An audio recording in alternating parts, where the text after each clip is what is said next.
it's time. Our patrons have voted, and we are covering Last Night in Soho. Yeah, the feel-good, fun, summer-loving movie, Last Night in Soho.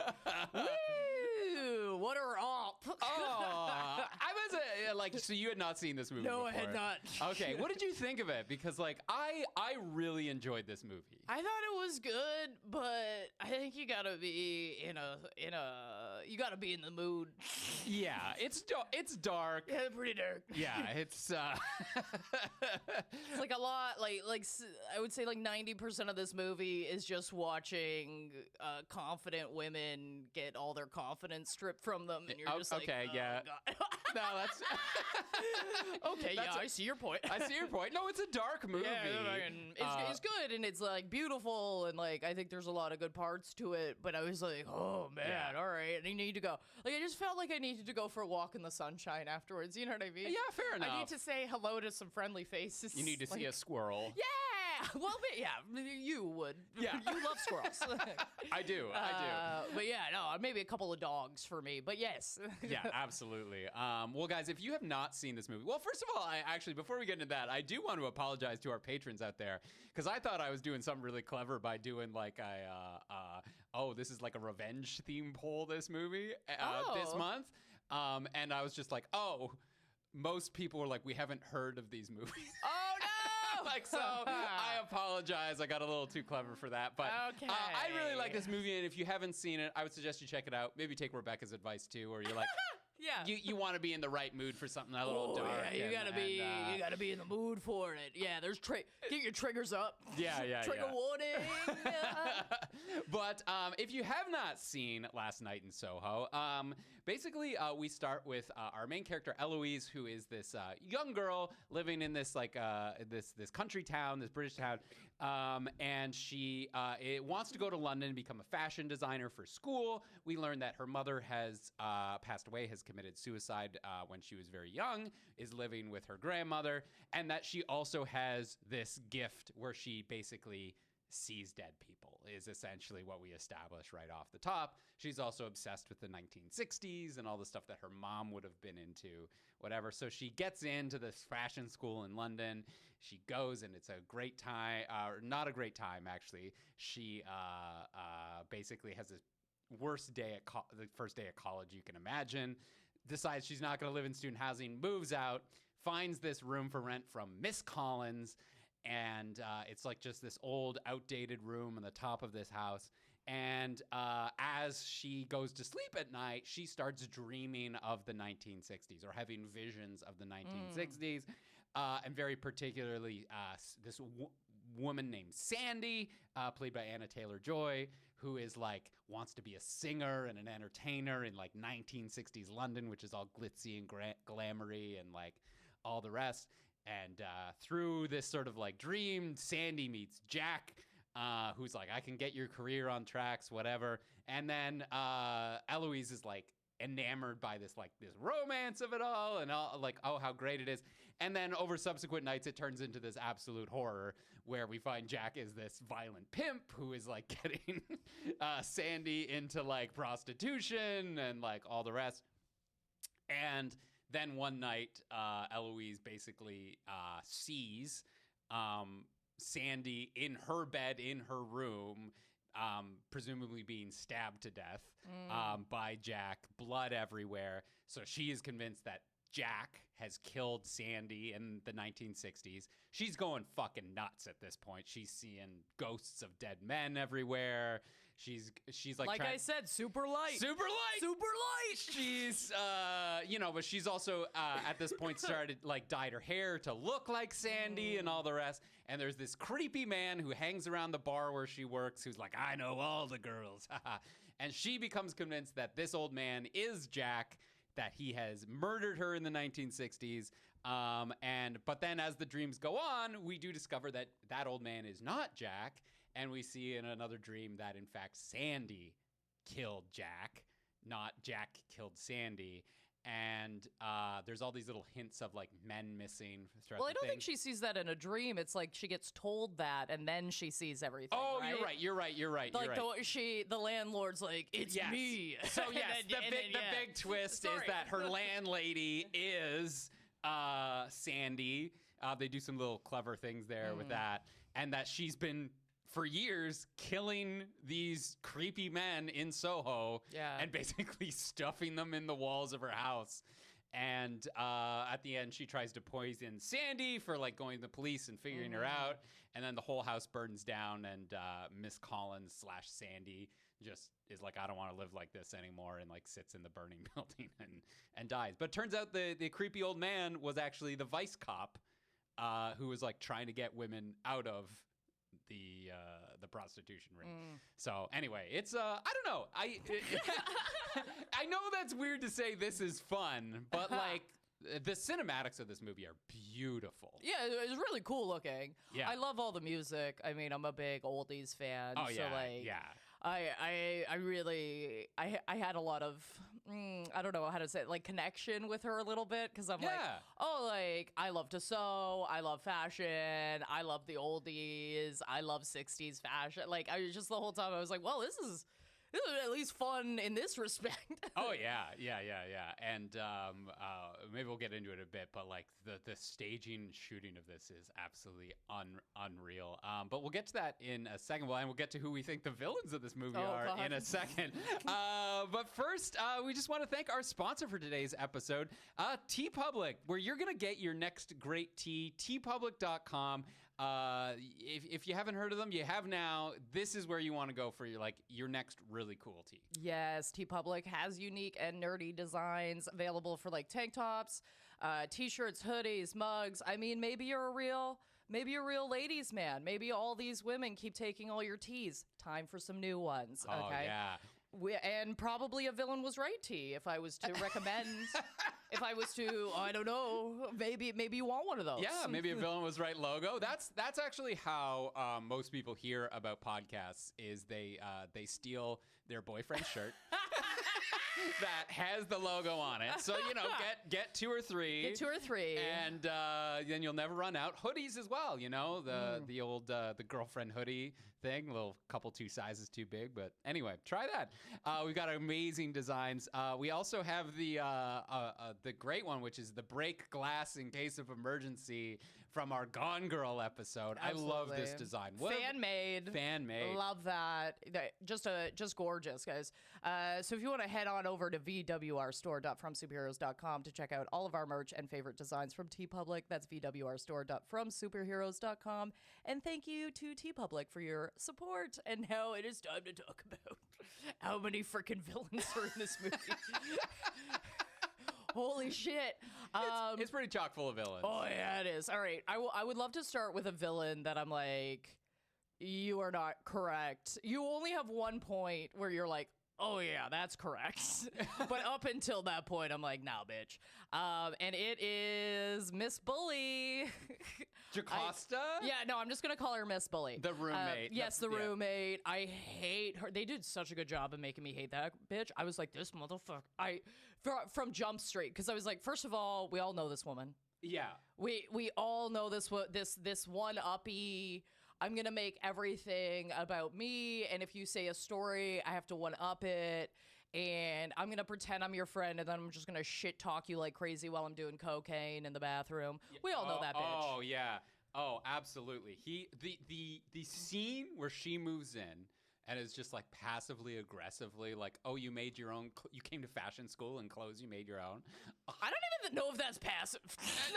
You're right, that's aggressive. Like, oh, that's so brave of you. That's so brave of you. Also, like, I'm sorry, that's fucking dumb. You're in fashion school.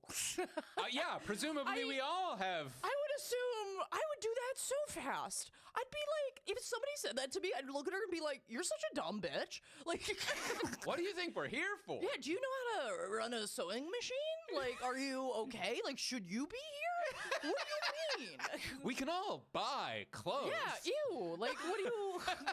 It's, like, impressive to have money. No, we're here to be creative and skilled. It's like, you're in engineering school? You brought a calculator to school? Yeah. Yeah.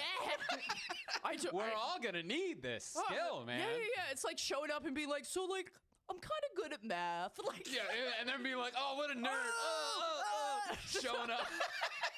Showing up in her own clothes to fashion school. Yeah, fuck this bitch. I know it's like, oh, she doesn't have the confidence, and it's like, sure, yeah. This woman's like big sitting her or whatever, but like, my God, do you know how bad, like, anytime I wear something I've made, do you know how bad I want somebody to be like, what is that? So I can be like, I made it. You can't get this anywhere. Because I made it. Like, it fits me perfectly. Yes. Or kind of perfectly, depending on my skill level. Not really. But I made it. And I wear the hell out of it. And I wear the hell out of it, man. And the other thing was just like, it's pitch perfect. Is where she's like, oh, you don't mind if I smoke, do you? I've already taken the batteries out of the smoke detector. I was like, that so presumptuous. So presumptuous. That is such a, oh God. Talking shit about her in the bathroom. And I'm not, okay, listen, I don't want to victim blame here. This is not, but when she was looking for another place, I was like, just ask to switch roommates. Yeah. There's other people that are pissed as hell with who they're living with. Yeah, I don't know. It's a bureaucracy. I don't know how easy that would be, but absolutely. Oh, what a like just the worst first night at college I can imagine. This woman is a level 10 cunt. Yeah. I came in trying so hard, because you know us. We go in there, I'm trying to find the buckets. You know what I mean? I'm trying to find the reasonable arguments for these bad people. And I'm like, that one, except for when she almost gets stabbed in the face with the scissors, and the guy's like, no, it's just an accident. It's fine. It's like, no, it's not fucking fine. And we're getting security.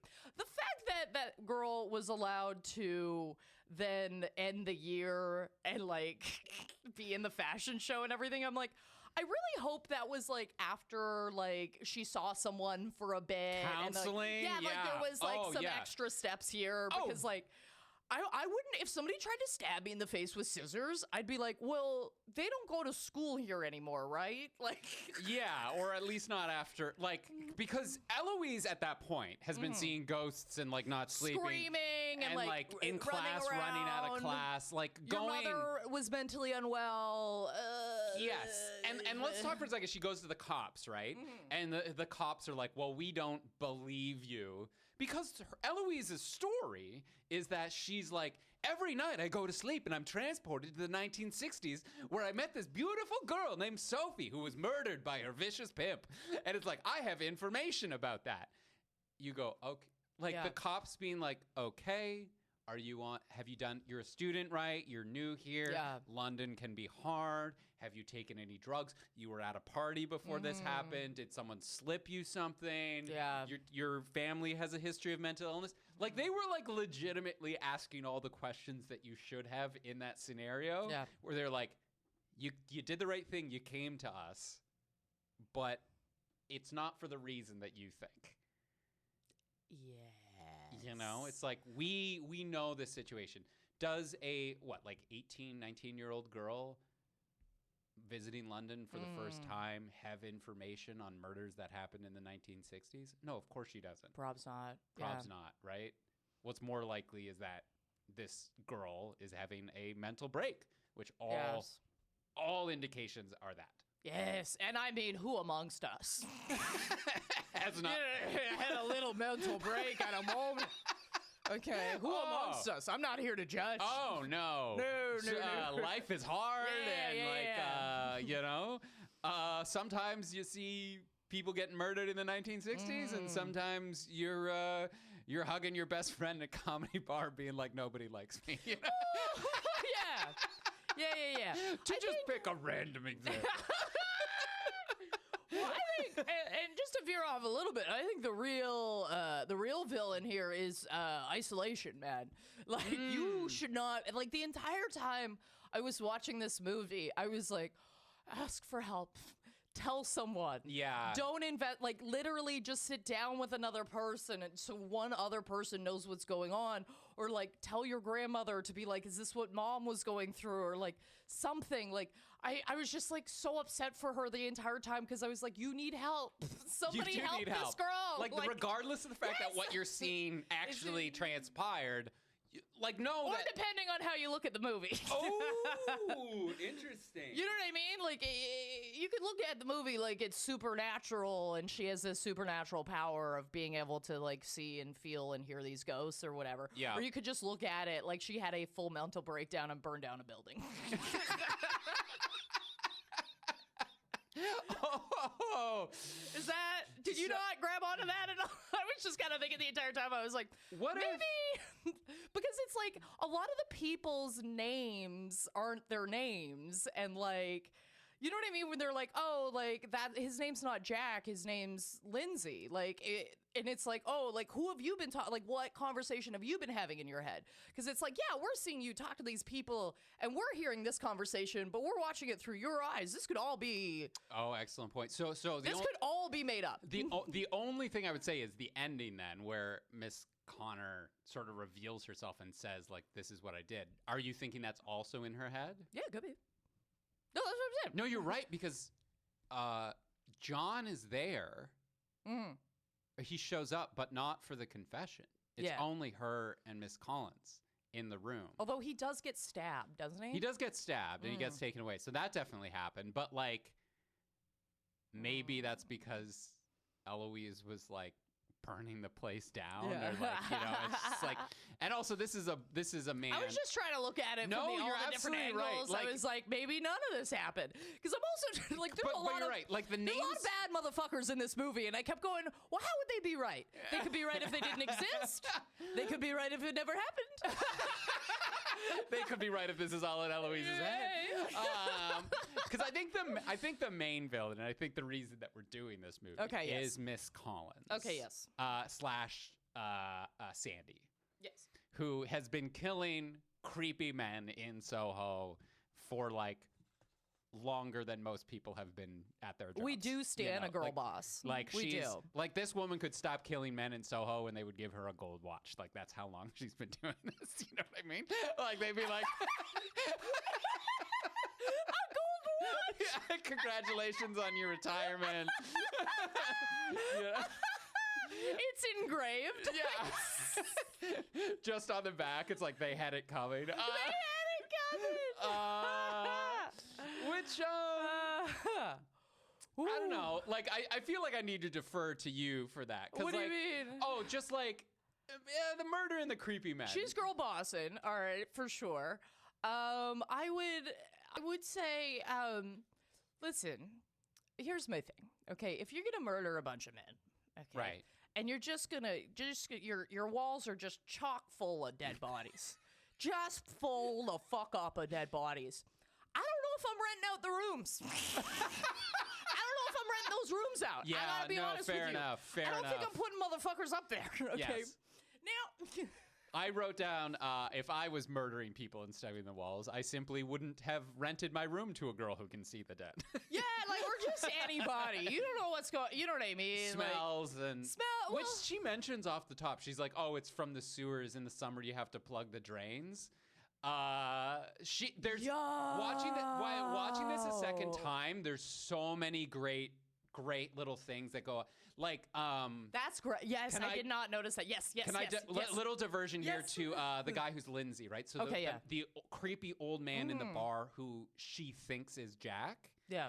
And turns out he was the vice officer who in the flashback is like, you're better than this. You need to get out when you need to. So like his speeches that he does is so great. So listen to what he's saying. Okay. So we now know that he knows Sandy from back in the day. He knows Miss Collins is Sandy. And he says, first thing I did, sorry, he says, I know where you live and I can tell you Sandy ended up exactly where she wanted to be. He's not saying, that comes across as a threat the first time. But the second time you watch it, he's saying, I know who your landlady is. I know it's Sandy. Yeah. You know, you're accusing me of doing these things to Sandy. Believe me, Sandy got out. She ended up where she wanted to be. Yeah. That's not a threat, right? And, like, I agree, bad wording. But, like, the other thing he said is the first thing I did when I got back here was look up her old bones. So it implies that he's killed her. But he's just said, I literally came and when I got back to London, I literally just came and looked up an old friend. Yeah. Turns out some people don't want to be found. She just wants nothing to do with him. Yeah. Right? So he's literally saying, like, his as creepy as it is the first time, his conversation is, like, completely benign the second time you watch this. Oh, yeah. His problem is just, like, he delivers like the Crypt Keeper. Yeah. He's just like, oh, sorry, this is just the way it is. Yeah, I'm an like, old, drunk man who worked Vice for years. I'm sure is jaded, has everything seen that comes out of my mouth sounds creepy. I could ask you if you want a cup of coffee, and you'd be like, Jesus Christ, get out of my house.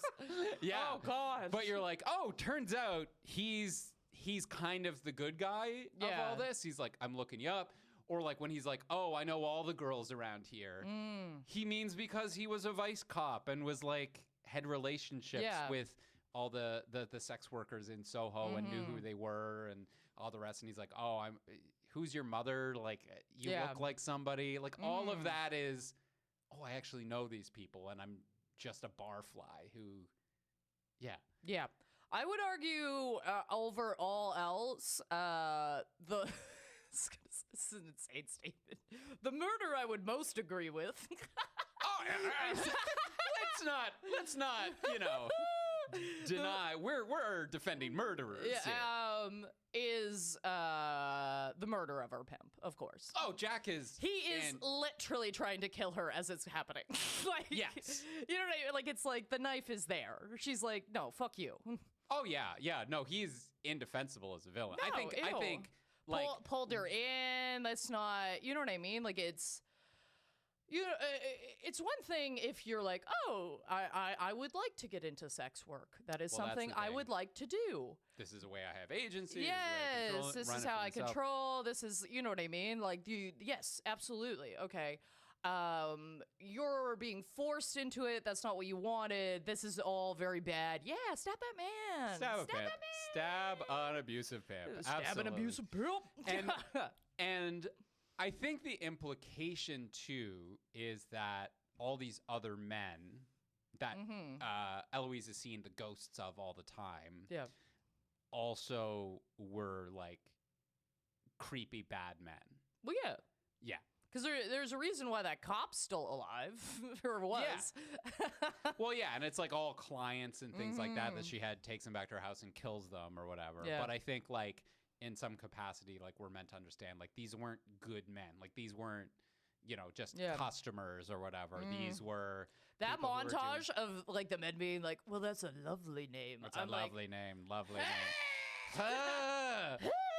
Like, just so fucking gross, bro. And I hate it. And also, to bring it back around in defense of those ghosts, they're really just trying to get help.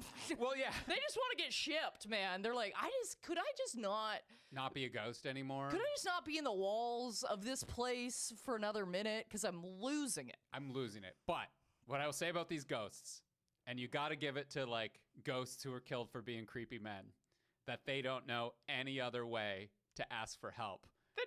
But then to be creepy and be grabbing at girls. You know what I mean? Like they're like they're like, hey, young one, my hand's just gonna come out of the bed and grab your stomach as you go. Oh, help me, I was murdered. Oh, bro, no. Just a little grab ass ghost. You kidding me? Oh my God, that's so funny. Yes. Like, hey, sugar tits, I got murdered. Help me. Help me. No, don't worry. I'm just grabbing your tits because I need help. I'm falling. So You can't say anything to girls who are trying to get you to solve your murder these days. Yeah. It's all woke this. And don't touch me that. Yeah, that's like... I love the idea of ghosts discussing like cancel culture. Yeah. I'm paying you a compliment through my sewed shut mouth. Your mouth isn't sewed shut, and I think you should smile more.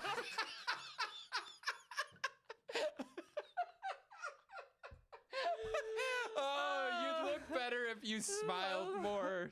By the way, solve my murder. But by the way, could you if you solve could. my murder? You got to open with what's really important, right? Making a woman feel bad. And one thing I will give the ghosts, though, super creepy that they show up in their underwear, but that is how they died. That is how they died. So we'll give them a pass for that. Yes. But like generally what I'd say is show up in your underwear being like, hey, grabby. I need your help, baby. Not the best way to. Props not. Like, let's reverse the sexes here for a minute, right? Like, man killing women and stuffing them behind the walls, right? Those women. That's a less favorable story, I gotta tell you. Far less. But those ghosts, just from the ghost perspective, are probably being like, hi, I'm going to appear to you in a mirror. And just whispering in there, just, hey, help me. The walls. Creepy as hell. Can't be helped. You're a ghost. But they're guiding you to a conclusion. Is my thing. God damn. And speaking of the mirrors. Oh yeah.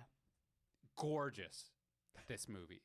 Did you watch it again for just all the mirror work? Because there's so many scenes where it's Eloise like she's and walking Sophie, down the stairs and it's just like boom, boom, boom, boom, boom, boom. Yeah. And you know that they did all of this was done practically in camera. Damn. So they have a split set where they are both on the same set. So it's mirrored on both sides. And all of that mirror work is the two actors being there in the same scene and interacting with each other. It's absolutely gorgeous. And almost all the mirror work is done that way. Oh, sick. Where they're an opposite thing. Like in one, like the very first scene where she shows up at the nightclub for the first time. Yes. Gorgeous. Yeah, the maitre d' takes her coat, moves over, and she turns to the mirror and sees. So that's Anna Taylor-Joy on the other side of the set. And then the maitre d' takes her coat from Eloise, disappears off screen, and then appears in the mirror on the other side. That's the man's twin brother. Yo! Yeah, like it's all... You know it's gonna be good when you gotta get twins in for it. Oh, yeah, but it's like... And just, like, even rewatching the movie for that, it's amazing. Like, where they switch off, where, like, oh, this is someone's true reflection, but, like, the mirror is clearly cut off in a certain spot so they can, like, switch so that both Eloise and Sandy are in the same... Like, it's absolutely gorgeous. It is a very pretty movie. Yeah. It's very pretty. Like it's scary and spooky, but it's very pretty at the same time. Like well there's a lot shot. of, like Edgar Wright knows what he's gorgeous doing. stuff. I will say this. Okay, if you have a history of mental illness in your family, I would recommend not living in a place where a fluorescent light flashes all night. Because the entire time I was watching that, I was like, I would go fucking batshit in 10 minutes. Like, there's no way. I would lose my mind so fucking fast. Yes. I would lose my mind so fast. It's like the Kenny Rogers Roasters episode from Seinfeld. Oh, yes. Yeah. Yes. Like, there's no way you come out normal. Okay, you just can't. It would... Or you, girl, like it is because you're also not living in this time, girl. Couple of blackout curtains, okay? Like just invest, please. You're in fashion. You're in fashion. You have access to fabrics. I've sewn my own curtains before. Okay, it's not. Well, it's actually harder than you think it would be. But it's so many. It's so long. It's such a straight line. Anyway, just like it goes on forever. But point being is yes, for the love of God. But and not even the light either, the sound, because she can hear it in her, like that neon hum, like the... Yeah, no, there's no way. And then you hear it click off, and like, that would drive me There nuts. is no fucking way.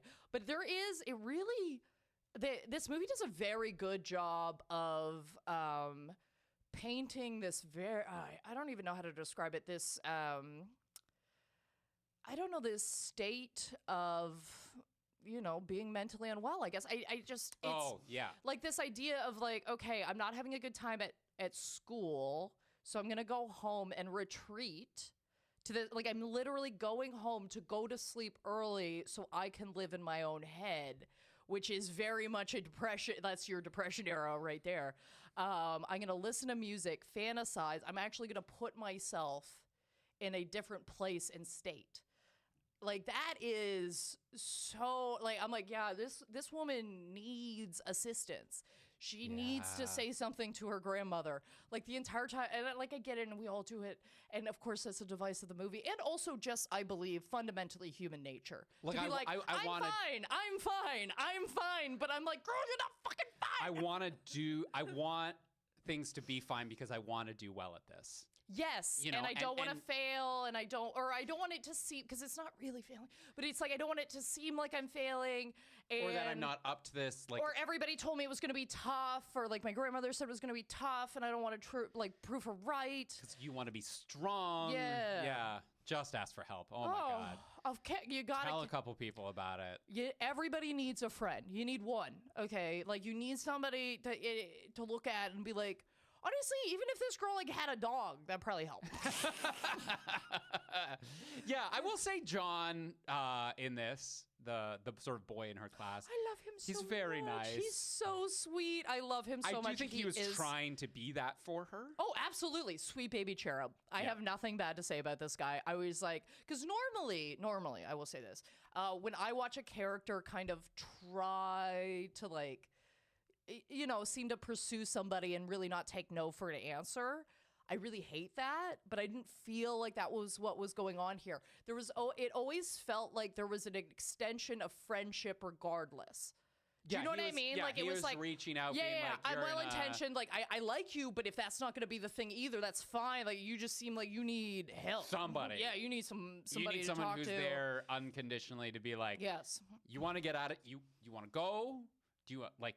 I can tell that you're not getting along with Jocasta and like all these other girls. I can tell, your living situation isn't great because the first night I saw you, you were wrapped up in a blanket in the common room while everyone was partying. Yes. And I accidentally drank your Coke. Like it's... who amongst us has not had? But I feel so bad for him in the moment where she invites him back to her place. Yeah. One, you maybe should have picked up on the fact that she wasn't quite well. She's at like a Halloween party. She's seeing things. Like she's acting a little weird. And I actually kind of wanted to ask you about that because there is an implication that something was maybe put in the drink. Yeah, a little bit. Do you yay or nay on that? Because it's one of those things where it was clearly a device to be like, okay, is she going crazy or is this real? Because it was very uncharacteristic of that character to do something nice, which is just get them 2 beverages. Yeah.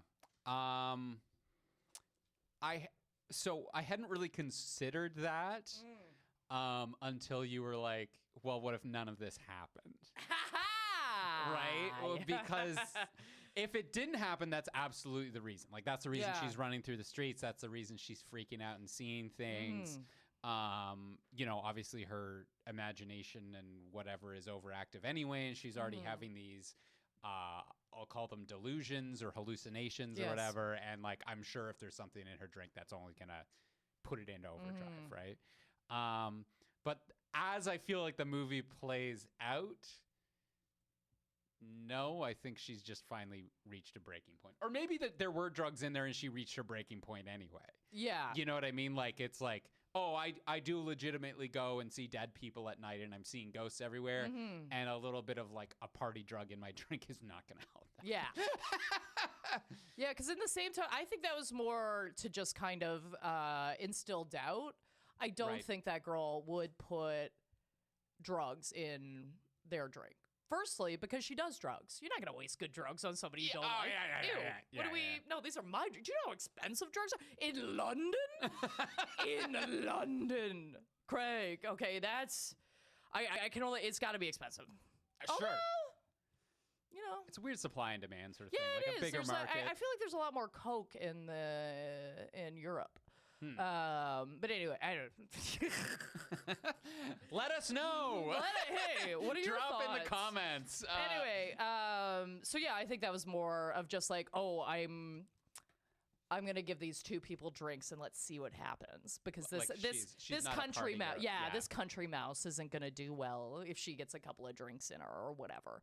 I think it was more to kind of like give doubt of like, oh, Yeah, maybe they maybe she is just going, you know, a little crazy or whatever. Yeah. Yeah.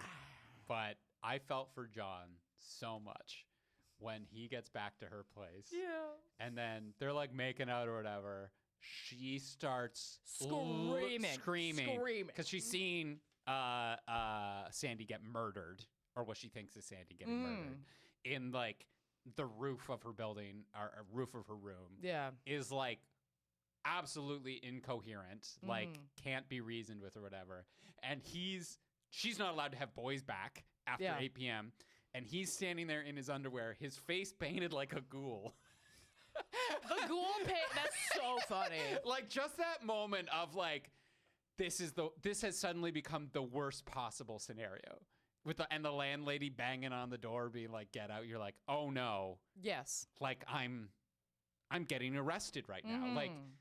Like going from something that's perfectly fine and consensual to like oh no, I'm in big trouble like that. I feel for him so bad. Oh, he was so cute. Like the next day, he's like, "Did I do anything wrong? Like, can you tell me? Like, whatever." I'm like, "Yeah, good follow up." You know what I mean? Good follow up after a weird night. Very important. Yeah. Okay, very important. No, I really like that character. I thought he was super. I was like, he's super cute. He's doing all the right stuff, or at least in my opinion. I was like, he's doing all the right stuff for me. Yeah, I thought he was a 10 out of 10. He gets stabbed, but he lives. He lives. Yeah. Well, maybe because he never got stabbed. True. We just see him take her away. Yeah. Take him away in the ambulance. Could have been smoke inhalation. Yeah. Could have been. Oh man, it could have been Eloise set the fire. Yeah. Landlady died, and he ran in to save her. And because a lot of the, holy Something to shit, a lot consider. of the, because you're right, a lot of the slashing, like where Miss Connors is like slashing at her, it's Sandy on the stairs. Yeah. Like it cuts back and forth until she kicks her, and then it's Miss Connors who falls down the stairs. I still think it happened. No, I'm just being an ass. And we never even follow up on like, oh, by the way, we found all these bodies in the burned rubble of this building. There'd be a little follow up. You'd on think that. there would be You know like what a I mean? quick Like a news newspaper story or something. Or like, turns out, crazy Eloise that you lived in that building for like 6 months or 3 weeks or whatever it was. No, ends in a little fashion show. We're so proud of you. Yeah, and sees her mom in the mirror. Yeah. And then Sophie in the mirror as well. She's not gone. No, dun dun dun, because she was a delusion the whole time. None of this happened, so all of these None people of this she hurt was. happened. Yeah. It's I did really like the idea of, well, not the idea, but just this concept of like, I died in that room every night. And I'm like, oh yeah, that's sometimes that's how you feel some of that shit. You know what I mean? Like you're like, fuck. Okay, it's crazy to think about that, like one thing could just derail your whole shit. And yeah, no, I fully believe that sentence. I was like, oh yeah, you would die in that room every night. Fuck.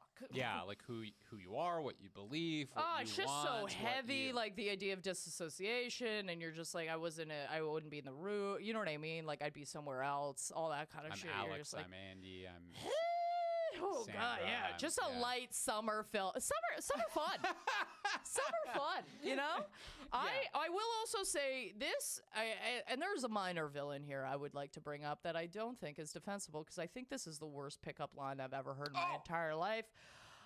My dick died. Can I bury it in your arse? No, retire it. Retire it. It's gone. It's done. We hate it. Ship it. First of all, Is that one that you'd heard before? No. Okay, no, absolutely. I was like, this isn't are those astronaut pants? Because you're, oh, I'd much prefer. Also, there's something, I gotta be honest with you, there is something about the word arse Did I say ours? Yes. Okay. Oh, very notably. Because, like, there's, for some reason, I find ass so much more acceptable, or butt, or whatever. Like, your art, ugh.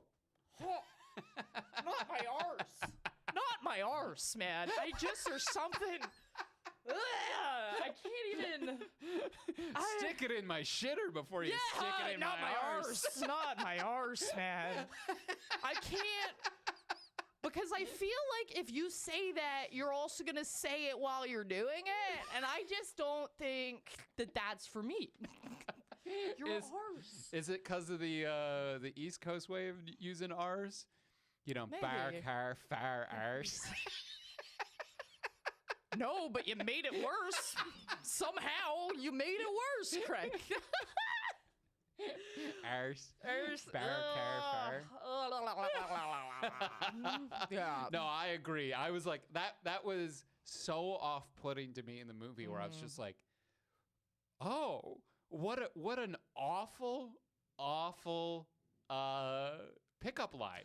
Like it you know, like and I it love weirdly that they were all takes you out of it for a minute where you're like, it really did. Oh. No. It actively pulled me out of the movie. Yeah. If I could change anything about this movie, I'd start there. Yeah. I'd be like, we're going to change that one line so that I'm not completely, like, I understand it's supposed to be disgusting. It is. Okay, but there is somewhere better than here. Because it just, I don't know what it was. And maybe it's because I'm not English. I don't know. But it, like, pulled me the fuck out. I was like, oh my God, You know what it is? It's all of the grossest things. Like, my dick died. Oh, okay, one, you're talking about your dick right away. Your dick died? Corpse stick. Oh yeah, I got a little corpse stick. Can I bury it in your, like, and just... Your arse. Can I... Like, it's just all the dirtiest, grossest things all piled on And I each other. love that in this scene, it's supposed to be like, look at this. Look at this country mouse. So, like, she'd be up for anything. And he's like, oh, yeah. I was like, oh. So spinning off that, though, Ugh, what yeah. I will say is it does prove Miss Connor's point, which is, like, she's like, Soho was a bad place before, and it still continues to be. Like, there's still these creepy, gross men. Well, I who don't are think preying- that guy needs to get stabbed. No. But they're still around. You know what I Yeah, mean? Like, okay, this yeah, hasn't yeah. changed. No. Like even like when she's first going to school, she gets off the train or whatever and gets a cab, and he's like, "Where are you staying, love?" It's like, "Oh, well, you could be." I forgot about that. Yeah. Oh my God, I hated And like that she has so to much. get out of the cab early because she doesn't Oh want my him God. to know where I she literally lives. think my mind blocked that out. I think Yeah. I was like, this is traumatic. Right, and so I'll just say, like, as being a straight man for whom that is not a problem or something that I face my God. regularly, I do feel the movie did, like, a really good job of being like, hey, she's kind of, as a woman in this city and this location, and just probably in general, she really has to have her guard up. Buddy. Because there are people like that around all the time. Yes. I literally, and I think the reason why I just didn't even write it down on plot, I was like, nope. Because like this happens all the fucking time. And it's like, I've literally been in Ubers where the driver has forced me to give them my phone number. And then I have to and I'm still in the car with you. And it's like, oh, and I still have 20 minutes to go. So it's like, they're like, oh, okay, and I'll just make sure, and they'll call me right away or whatever, and then I have to block their number and report them to Uber. Oh my God. But the worst one, this was so crazy. One time, because I used to live 3 blocks from Comedy Bar, right? When I first moved to Toronto, I was literally 3 blocks from Comedy Bar, which was dangerous because I'd get hammered because I'm like, whatever. And then there was one night where I was walking home and I noticed a guy following me. Luckily I wasn't, because normally when I'm drunk, I've got my head on a swivel, all right? Because I know I'm not correct. I'm like, oh, no, we're in a bad state, so we got to make sure. You're like an owl. I got my surroundings all around. I'm like, all right, what's going on, right?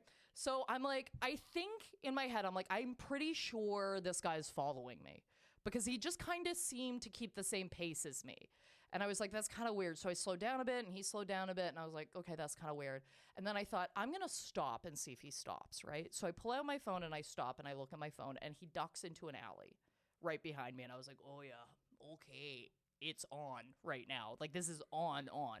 And where I lived, I had to go through a tiny alley beside my house to go in. And I was like, I can't go to the alley. okay, I just can't. Because like this guy, I'm going to get got in that alley immediately. That's done. So luckily, there's a Jerk King across the road. So I just like went in there and I kept watching him. And I just waited until he got tired and left. And that was the freaky as oh hell. yeah, oh yeah. So like this, like the taxi thing, that scene where she's standing in the store watching him and waiting for him. I'm like, oh my God, I've done that. That's why it was so creepy, because I was like, oh no, 100%. I've done this exact fucking same thing, except for that man didn't speak to me, but it was, you know, same vibes. So, and like, so in defense of Miss Collins is what I'm saying is how many, how many women and girls in Soho, students, right? They're clearly near like a school, like a university, have been sort of spared this, like a fate, right? Like it's kind of like you got to pull the weeds. You gotta pull the weeds, right? For other people, for I the love things that to you're. grow. That's so funny. you gotta murder a couple of plants. You know, you gotta. Yeah, it's like, man, you're gonna affect how the good ones grow. You know, so funny. Oh my God! Oh, yeah. you're just a little crabgrass in there. Nobody likes crabgrass. No. Nobody wants to hear their name's Lovely anymore. It would have been great if she'd have said that every time she murders. Like, your name is Lovely. You know. Anyway, how are you feeling, Craig? I'm good. I'm good. I think I think we've We're done ready. a legitimate defense. Yes. We have created reasonable doubt. Reasonable doubt. There's no court in the world that would convict Miss Connor. Yeah, straight to jail. Straight to jail. That's so funny. All right, so it is time for our ranking of the villain. I'm ranking Sandy herself. Okay, nice. And I'm doing the seam scale because, you know, fashion and seams. So from a plain seam to a lapped seam, which you do on like leather and those sorts of things, I am going to give Miss Sandy a French seam because I truly believe she is a seam within a seam. We have lots of storylines going on here and it's very interesting, and I don't know if I like it, but it'll hold up. I'm just gonna take your word that those are all seams. Yes, they are. Oh, excellent. I love that. So I've got, in honor of all the amazing mirror work that was done in this movie, I have the mirror scale. All right. So from a polished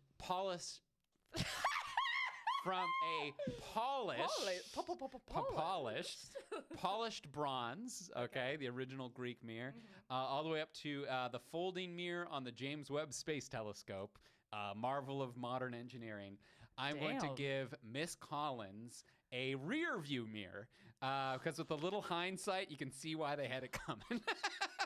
Oh, I love that. That's a good one. That was a good scale, Craig. I love that. Thank you. I think we both killed it. But guys, we're going to get to our heroes and villains of a week in a second. But first, a couple ways that you can support the podcast. So if you want to get in touch with us, oh my God, we're everywhere now. We are everywhere. We are on Twitter at VWR Podcast. We are on Facebook at The Villain Was Right. We're also on Instagram, Villain Was Right. TikTok, even, The Villain Was Right. If you want to see some clips from the show, check that out. You know, we make funny faces sometimes when we make jokes. So it's very fun. Check that out. And yeah, if you have a couple bucks to help support the podcast. As always, we are on Patreon, patreon.com/villainwasright. We pick, we've got bonus episodes every month if you want to hit our top tier. And this month, I've been on a little bit of a tear of picking the worst movies I can find. Jesus. And this one, well, I picked an absolute dandy. I'm so excited. We're doing Troll 2. The classic Troll 2, so exciting. Yes, also we have audience choice tier. This was an audience choice. If you didn't want us to cover this, get on there. Okay, tell us what you want. Promise next poll you'll know all the movies, or at least 2 of them, 2 of the 3. That's not bad. Yes, guys, and now it feels like it's probably time for our heroes and villains of the week. What do you got for us, Greg? So I guess this is a villain. Yeah, they're always villains. They're always villains. It's raccoons. It's okay. Here we go. So I have as part of my new morning routine, where I'm like taking care of myself, I go for this like nice little walk. You know what I mean? And just around this block and through some parks and things like that near my place. And one of the places I go through is like this long park that's like a dog park as well, right? So like always dogs run around. Let me just tell you, if you need a little boost for your mental health, just walk through a dog park and watch a couple dogs like just chase a ball. Like it just lifts my spirits. I don't know why. But I'm walking through, and all of a sudden I see these 2 guys like dragging one of the green bins, like the compost, like the City of Toronto compost bins, right? And like this big stick, and they're just like dragging this into the park. And I was like, what are you, like, I'm looking at these guys like, what the fuck are you doing? Like, are you like gonna dump garbage here in the park? Like, what? It looks super weird. And then I see them tip over this green bin and reach at it with this long stick, and they flip open the lid, and this raccoon runs out, right? And I was like, oh, okay. Yeah. Like their raccoon got into the green bin. So as I get a little closer to them, I see them do this. I was like, oh shit, like a raccoon got in your green bin, trapped in your green bin last night. And he goes, buddy, I've been gone for a week. This thing's, and it's like, this is the most disgusting raccoon you've ever seen.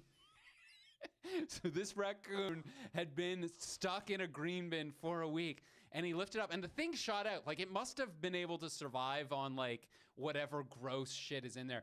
But when I tell you, this was the dirtiest raccoon you've ever seen. And it just like stood there at the trees and like stared at me. Oh, yeah. And I was like, and I felt so bad for the thing, because like the poor raccoon, right? Yeah. It's like raccoons are clean animals for the most part. Like they look clean, yeah. They look clean, and they like wash their food, and they well, wash they get their the little hands. Yeah. And I was just like, you poor guy, just surviving on trash and the trash juice for like weeks. But I'm going to tell one more raccoon story here, which is so that I've also been fighting with the raccoons in my backyard, trying to keep the solar panels that you put up in place. So for the engagement, you put up solar panels and lights in my backyard, and they have constantly been knocking them down, like unscrewing bolts and like disconnecting them and like making them fall off of their thing. So I've had to make like holders. I made one holder to hold it. The next day I came out like out of wood.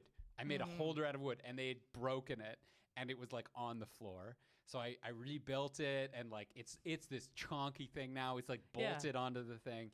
And I was like, finally, I was like, I did it. They don't knock them over anymore. I've succeeded. So I was out on a cool night, you know, like enjoying all the lights around me, and Kat was away. So I just was like, oh, I'll text her and let her know I've succeeded against these raccoons. And I pulled out my phone, and I turned my back. All right, I turned to the fence with all the lights on it, and I just snapped a quick picture to text her being like, look, lights are on, solar panels are all working, it's fine. And what do I catch in the photo but a raccoon running across the top of the fence? And I was like, no. They're everywhere all the time. So those are my villains. This is my continuing fight with raccoons. That's so getting funny. into everything. I'm gonna say my hero or heroes of the week. I went to the 50 Cent concert in Toronto. An absolute 10 out of 10 concert, first of all. If you are listening to this and you have the opportunity to go see 50, because he's doing his like final tour or whatever, quote unquote final tour, we'll see, probably 1 to 20 or whatever. But I highly recommend. Firstly, because I didn't realize, I was like, holy shit, this guy's only made hits. This is all like just banger after banger. I was having the time of my life. To quote my friend Natasha, that was the horniest concert I've ever been to. It was the horniest concert I've ever been to. I could see that.